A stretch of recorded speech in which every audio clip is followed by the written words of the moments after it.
2, oke. Mana-mana? Betul, kembali betul, lumayan.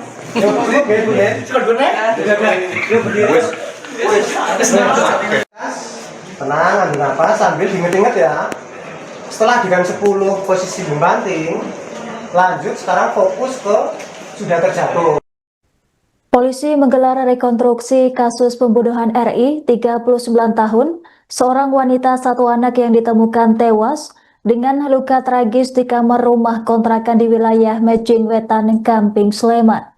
Rekonstruksi dilaksanakan di Gedung Perlindungan Perempuan dan Anak Polresta Sleman pada Jumat 9 Januari. Kegiatan ini bertujuan untuk memperjelas urutan kejadian serta menggambarkan secara visual perbuatan tersangka hingga menyebabkan korban meninggal dunia. Rekonstruksi menghadirkan tersangka berinisial LBW 54 tahun, sejumlah saksi, jaksa penuntut umum, serta keluarga korban. Dalam proses tersebut, tersangka memperagakan 23 adegan yang disusun secara berurutan. Adegan diawali dengan tersangka datang ke rumah kontrakan korban menggunakan sepeda motor dan masuk ke dalam rumah. Tersangka kemudian terlibat cekcok dengan korban yang berujung pada aksi kekerasan fisik. Korban kemudian dipukul, dibanting ke lantai, dan sempat melawan sebelum akhirnya tak berdaya. Dalam kondisi tersebut, tersangka membenturkan kepala korban ke lantai berulang kali. Setelah korban melemah, tersangka menuju dapur untuk mengambil sebuah pisau.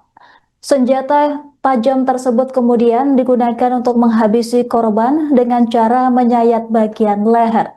Setelah melakukan aksi pembunuhan, tersangka meninggalkan korban di kamar dan membuang pisau ke dapur. Berdasarkan hasil rekonstruksi, tim penyidik menilai seluruh rangkaian peristiwa telah selesai dengan berita acara pemeriksaan tanpa ditemukan fakta terbaru. Sementara itu, keluarga korban meminta tersangka dihukum seberat-beratnya atas perbuatan keji tersebut. Terkait visual dan perbuatan-perbuatan yang dilakukan oleh tersangka, yang mana itu akan lebih jelas terkait perbuatan-perbuatannya secara visual. Karena kemarin kita lakukan pemeriksaan itu untuk tujuannya menggambarkan juga, tapi tujuan rekonstruksi ini supaya lebih jelas. Kemudian tadi kita melakukan rekonstruksi sebanyak 23 adegan, dan pada saat rekonstruksi dibagi adegan-adegannya untuk supaya jelas terkait perbuatannya, mengambil, kemudian meletakkan barang, kemudian mengetok pintu dan sebagainya. Mungkin seperti itu yang bisa saya sampaikan. Kenapa dilakukan di Polres, Mas? Untuk kita lakukan di Polres supaya untuk faktor keamanan, seperti itu. Berarti ada perbedaan dengan BAP jumlah adegannya? Untuk perbedaan dengan BAP tidak ada. Ada temuan fakta baru nggak? Untuk temuan fakta baru, kita tidak menemukan fakta baru. Karena sudah jelas dan rigid. Mas, mungkin bisa dijelaskan apa dari rekonstruksi sejak awal sampai ini seperti apa? Mungkin secara garis besar ya, tersangka ini datang menggunakan sepeda motor. Kemudian setelah datang menggunakan sepeda motor, tersangka ini masuk ke dalam rumah. Kemudian langsung bertemu korban. Di sana terjadi cekcok dan keributan. Setelah itu perbuatan dari tersangka ini langsung melakukan perbuatan pidana ya, perbuatan pidana. Setelah itu tersangka setelah melakukan, tersangka terburu-buru langsung keluar rumah, kemudian pergi, itu saja. Dan di sanalah setelah pergi di sana, dari saksi melihat dan berpapasan dengan tersangka di saksi 1, seperti itu. 20 ya? 1, 2, oke. Ini anu ya? Langsung menuju ke motor? Iya, dari dapur tersangka langsung keluar rumah, langsung menuju ke sepeda motor. Nomor 2 itu. Itu kan dia. Nomor 4. 2, oke, sebentar.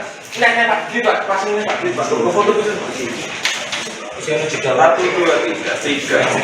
Mas. Ini 15 ya? Oke. Setelah kena sikutan, kaki kanan Pak Lukas mundur 1 langkah. Iya. nempel atau Langsung. digores? Langsung Oh, tempelkan dulu. Oke, tempelin dulu. Ini 16 atau 16 ya? 16 agak sensitif. Berarti setelah tadi mbaknya mengikuti. Pantas lanjut. Setelah korban teriak, Jadi kan menindingnya gimana? sebagai korban langsung pindah ke sini. Enggak. Kamu lagi ngopi ini. Sudah dikali 15. Ini well. Ayo, melangkah, Pak. Ada apa lagi? Melangkah. Ini angka 1 depan. 1, 2, oke. Lanjut. 16 langsung ke kamar korban. Langsung RT mau. Oke. 16 ya. Ini kue rada rono tapi tangannya nyekel. Nah, gitu aja. Soalnya benar. Iya. Dia punya perut. Iya, udah nggak apa-apa. biar posisi kakinya itu dan lagi. Gerak. Tak kaki ini sudah gerak ya. 1, 2, oke. Tahan, Pak. Dulit, Pak. Aku rung ketok aku. Ya.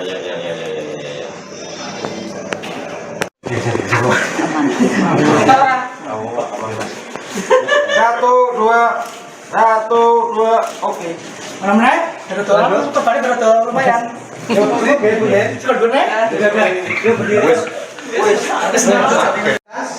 Tenang, ambil nafas sambil diinget-inget ya.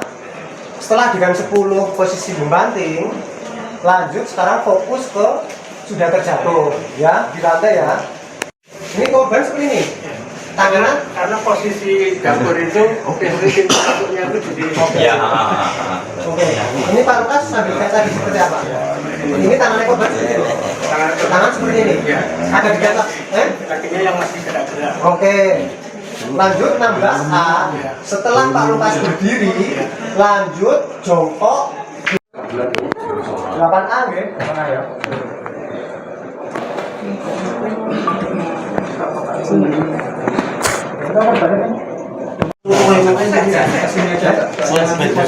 Oh, kamu gini.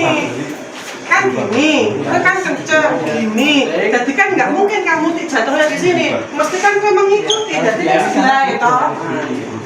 Iya. Bentar, ini rokok nganu ya? Siapa? Pengalaman, Mbak. Menetap bisa jadi jaksa ya, loh.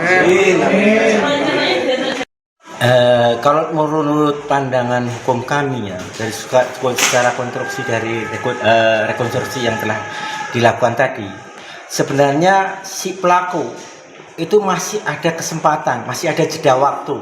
Verbedachterrechtnya itu masih terpenuhi. Jadi itu sudah ada mens reanya, punya niatan yang direncanakan. Seharusnya kalau spontan, misalkan sudah terjatuh karena itu di dekat kamar, bisa ngambil bantal terus dibekapkan kan bisa. Itu supaya untuk meninggal. Itu secara emosional, secara langsung ya Pak ya. Nah, ini masih ada kesempatan. Ini dibanting, jatuh masih bergerak, masih hidup. Dia punya kesempatan, ada jeda waktu di situ. Jeda waktu, akhirnya dia punya berpikir untuk mengambil pisau. Pisau, tentunya pisau untuk apa? Untuk membunuh, tadi disampaikan juga, untuk menggorok lehernya korban. Nah itu perbedaan di pandangan kami dari secara hukumnya. Seperti itu.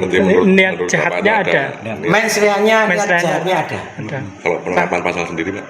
Penerapan pasalnya harusnya jaksa penuntut umum atau dari penyidik menerapkan pasal 340 itu ada di situ. Pembunuhan berencana. Pembunuhan berencana.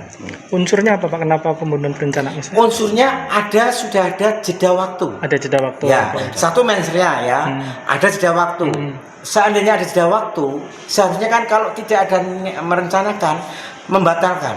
Oh, tinggal pergi. Gitu kan. Tapi dia enggak, justru malah lari ke dapur, mengambil pisau dan menggorok leher korban.